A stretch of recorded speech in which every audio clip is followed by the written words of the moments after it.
नमस्कार दोस्तों, इन्फ्राटॉस के नए एपिसोड में आपका स्वागत है। तो चलिए शुरू करते हैं। पहली खबर की शुरुआत करते हैं हमारी एविएशन इंडस्ट्री से, जहां पर अभी भारत पूरी दुनिया में world's 5th largest aviation market बन चुका है। और ऐसा बताया गया है कि ईयर बेसिस पर हमारे देश के अंदर 11.1% का ग्रोथ फ्लायर्स की संख्या में देखने को मिला है।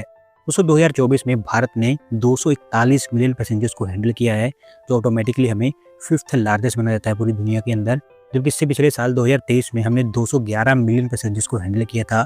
फिलहाल अभी हम जापान से आगे पहुंच चुके हैं, क्योंकि जापान ने 2024 में 205 मिलियन फ्लाइट्स को हैंडल किया है। 876 मिलियन फ्लाइट्स के साथ यूएस अभी पूरी दुनिया का सबसे बड़ा एविएशन मार्केट है। इसके बाद 741 मिलियन के साथ चाइना सेकंड लार्जेस्ट, 261 मिलियन के साथ में यूके थर्ड लार्जेस्ट, जबकि 241 मिलियन फ्लाइट्स के साथ Spain fourth largest aviation market है पूरी दुनिया के अंदर।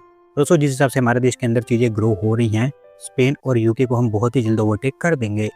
अगली दो अपडेट उत्तर प्रदेश से है, जहां पर यूपी सरकार का विलेज मॉल प्रोग्राम अच्छा खासा प्रोग्रेस दिखा रहा है।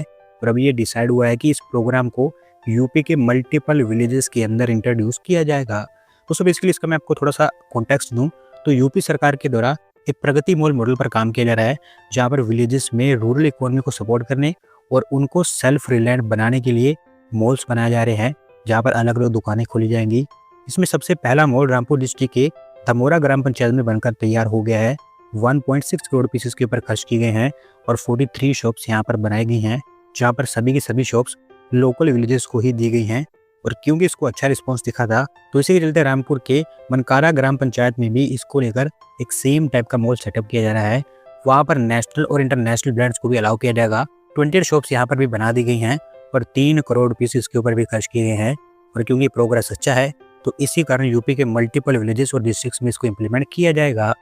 अगली दो अपडेट हमारे डिफेंस सेक्टर से है, जहां पर दोस्तों हमारी डिफेंस फोर्सेस पुराने चीता और चेतक हेलीकॉप्टर्स को रिप्लेस करने जा रही हैं। और अभी नए हेलीकॉप्टर्स को खरीदने के लिए उनके द्वारा रिक्वेस्ट फॉर इन्फॉर्मेशन इशू कर दिया गया है।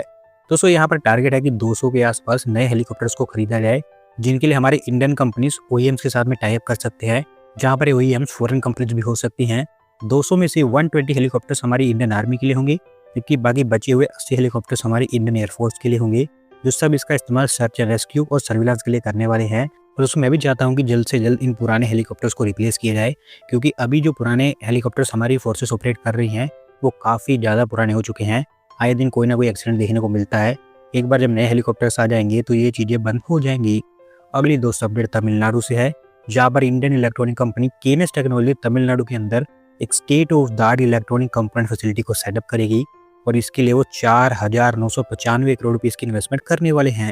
दोस्तों ये फैसिलिटी थूथुकुडी के अंदर बनकर तैयार होगी, जहां पर अभी के समय में अच्छा खासा इंडस्ट्रियल एक्सपेंशन में देखने को मिल रहा है। एडवांस कंपोनेंट्स जैसे कि 74 layered PCBs, high density internet PCBs, flexible PCBs, high performance laminates और कैमरा मॉड्यूल असेंबलीज की मैन्युफैक्चरिंग की जाएगी। मेनली यहाँ पर जो पीसीबीज हैं वही मैन्युफैक्चर की जाएंगे बड़े स्केल के ऊपर। एक बार जब इनकी फैसिलिटी बनकर तैयार हो जाती है तो 4,700 जॉब्स यहाँ पर जनरेट हो पाएंगी। अगली दो अपडेट झारखंड से है, जहाँ पर झारखंड के अर्बन डेवलपमेंट मिनिस्टर के द्वारा स्टेट के लिए एक नया inter state bus terminal approve कर दिया गया है। और ऐसा बताया गया है कि इसको जमशेदपुर के दीमना लोकेलिटी के अंदर बनाया जाएगा। तो इस वीडियो को बनाने की प्लानिंग काफ़ी लंबे समय से की जा रही है और फाइनली इसके ऊपर कुछ ठोस प्रोग्रेस होता हुआ दिखाई दे रहा है। हाइब्रिड एनओटी मॉडल यहाँ पर चुना गया है इसको बनाने के लिए। ओवरऑल 13 एकड़ के एरिया में फैला होगा और NH33 पर ही इसको बनाया जाएगा। बिल्कुल उसके पास में ये लोकेटेड होगा, जहाँ पर अभी infrastructure development corporation of Karnataka के द्वारा इसकी डीपीआर प्रिपेयर की जा रही है, जबकि कंस्ट्रक्शन का काम Jharkhand urban infrastructure development corporation के द्वारा किया जाएगा। 2 स्टोरी का एक कॉम्प्लेक्स होगा, जहाँ पर 5 टेम्परेरी बिल्डिंग्स, एक कॉमन बिल्डिंग और कुछ बेसमेंट्स भी यहाँ पर तैयार किए जाएंगे। 23 बसवे लेन्स, 350 कार्स और 350 मोटरसाइकिल की parking facility, 18 ticket counters, clock room, logistic centre, restaurant और एक फूड पार्क भी यहाँ पर तैयार किया जाएगा। इसके अलावा 80 पैसेंजर्स की कैपेसिटी वाला एक बड़ा एसी वेटिंग हॉल भी यहाँ पर बनकर तैयार होगा। कुल मिलाकर 145 करोड़ रुपये इसका यहाँ पर खर्च आएगा और उम्मीद यही है कि जल्द इसके ऊपर काम स्टार्ट हो जाएगा। अगली दो अपडेट राजस्थान से है, जहाँ पर दोस्तों राजस्थान सरकार के द्वारा सोइल डेवलपमेंट स्टार्ट कर दिया गया है अरावली रेंज के पास। और इसके थ्रू उनका टारगेट है कि अरावली रेंज का इकोलॉजी का रिस्टोरेशन और उसकी डिजर्टिफिकेशन को रोका जाए। तो दोस्तों बेसिकली ये काफ़ी बड़ा प्रोग्राम है, जहाँ पर हमारे देश की मल्टीपल स्टेट्स को मिलकर काम करना है। राजस्थान, दिल्ली, हरियाणा और गुजरात, इन 4 स्टेट्स के अंदर वैसे ये काम होना है, जहाँ पर राजस्थान सरकार सबसे पहले बड़े स्केल पर काम करती हुई दिखाई दे रही है। राजस्थान के अंदर टोटल 19 डिस्ट्रिक्ट्स के अंदर ये काम किया जाएगा और 3700 हेक्टेयर्स ऑफ लैंड यहाँ पर कवर की जाएगी। 250 करोड़ रुपये अभी इसके लिए खर्च किए जाएंगे। यहाँ पर पहले साल के अंदर प्लांटेशन का काम होगा, जबकि दूसरे साल में इसकी मेंटेनेंस के ऊपर काम होगा। खेजड़ी, बबूल, पलाश, नीम और बेर के पेड़ यहाँ पर लगाए जाएंगे।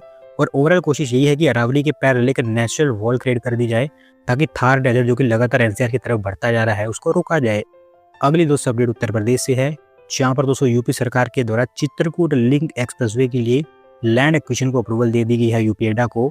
और फाइनली अब आप कह सकते हैं कि यूपी के अंदर आपको एक और एक्सप्रेसवे बनता हुआ दिखाई देगा। दोस्तों लिंक एक्सप्रेसवे काफ़ी छोटा होगा, जस्ट 15 किलोमीटर की ही इसकी लेंथ होगी और 940 करोड़ रुपये यहाँ पर खर्च किए जाएंगे इसको बनाने के लिए। इसके चलते होगा ये कि बुंदेलखंड एक्सप्रेसवे चित्रकूट से डायरेक्टली कनेक्ट हो जाएगा। वैसे आपको बता दूं कि यहाँ पर जितनी भी सरकारी लैंड थी वो ऑलरेडी पोजीशन में ले ली गई है। अभी जो प्राइवेट लैंड है उसको एक्वायर किया जाएगा।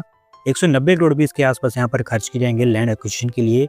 अगर सब कुछ प्लान के अकॉर्डिंग जाता है तो अगले 2-2.5 सालों के अंदर अंदर ये लिंक एक्सप्रेसवे आपको बनता हुआ दिखाई देगा। अगली दोस्त अपडेट हमारी रेलवे की तरफ से है, जिन्होंने डिसाइड किया कि देश के अंदर अमृत भारत 3.0 ट्रेन को प्रोड्यूस किया जाएगा और इसके लिए इंटीग्रल कोच फैक्ट्री चेन्नई के द्वारा प्रिपरेशन स्टार्ट कर दी गई है। दोस्तों अमृत भारत 1.0 और 2.0 दोनों को मिलाकर भी देश के अंदर total 8 Amrit Bharat train operate हो रही हैं। रेलवेज के द्वारा जब से इनको इंट्रोड्यूस किया गया है तब से रेलवेज लोगों के फीडबैक ले रही है कि कौन कौन से चेंजेस यहाँ पर किए जाने चाहिए और क्या क्या सुधार यहाँ पर हो सकते हैं। उन्हीं फीडबैक्स के बेसिस पर अब ये डिसाइड किया गया है कि अमृत भारत एक्सप्रेस 3.0 को डेवलप किया जाएगा आईसीएफ के द्वारा। इसकी मेजर हाईलाइट ये होगी कि अब इसमें एसी कोचेस भी लगाए जाएंगे, जबकि पिछले दोनों वर्जन के अंदर ऐसा नहीं था। वहाँ पर सिर्फ जनरल और स्लीपर कोचेस ही लगाए गए थे, लेकिन अब इसमें दोनों टाइप के कोचेस को लगाने की बात की गई है। 100 से ज़्यादा अमृत भारत ट्रेन की प्रोविजन रेलवे ने बना रखी है।